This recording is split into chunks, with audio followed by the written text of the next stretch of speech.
একজন বিবাহিত পুরুষ তার বিবাহ বিচ্ছেদ না করে কখনোই লিভিং সম্পর্কে অপর এক মহিলার সঙ্গে থাকতে পারবে না, এমনটাই নির্দেশ এলাহাবাদ হাইকোর্টের। বিচারপতি বিবেক সিং তার রায় দিতে গিয়ে মন্তব্য করেছেন যে একজন সাবালকের তার সম্পর্কে গড়ার অবশ্যই অধিকার আছে।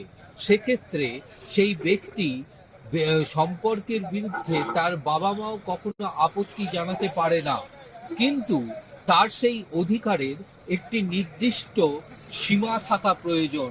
সেই সীমা কখনো সে লঙ্ঘন করতে পারে না। যদি কোনো ব্যক্তির তার স্ত্রী জীবিত থাকেন এবং তিনি তার বিবাহ বিচ্ছেদ না করে তিনি অপর কোনো মহিলার সঙ্গে লিভিং এ থাকতে চান, তাহলে সেক্ষেত্রে কিন্তু তা আইনযোগ্য অপরাধ বলে মন্তব্য করেছেন বিচারপতি বিবেক সিং। বিচারপতি বিবেক সিং রায় দিতে গিয়ে বলেছেন যে এই যে আবেদনকারী তিনি আদালতের কাছে নিরাপত্তার দাবি করেছিলেন, তার দাবি তার এই সম্পর্কের জন্য তাকে হুমকি দেওয়া হচ্ছে এবং তাই আদালত নির্দেশ দিক তাকে নিরাপত্তা দেওয়ার, অর্থাৎ পুলিশি নিরাপত্তার নির্দেশিকা জারি করুক আদালত। কিন্তু তার সেই আবেদনকে নস্যাৎ করে দিয়ে খারিজ করে দিল এলাহাবাদ হাইকোর্ট।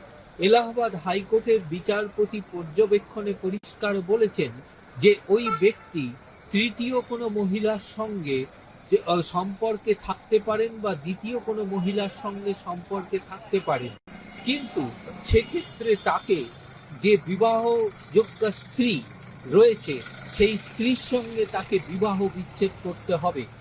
বিচ্ছেদের পরই তিনি অন্য কারোর সঙ্গে লিভিং এ থাকতে পারবেন। এই ধরনের বিচ্ছেদ না করেই লিভিং এ থাকাটাকে আদালত আইনত অপরাধ বা বেআইনি বলে মর্যাদা দিয়েছে।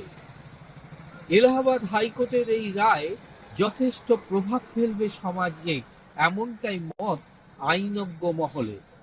অর্থাৎ এলাহাবাদের হাইকোর্টের এই রায় থেকে এটা পরিষ্কার যে বিবাহ বিচ্ছেদ না করে অপর কোনো মহিলার সঙ্গে সম্পর্ক রাখাটা আইনত অপরাধ। ক্যামেরায় সন্দীপ সোমের সঙ্গে পীযূষ কান্তি নাগ, কলকাতা টিভি।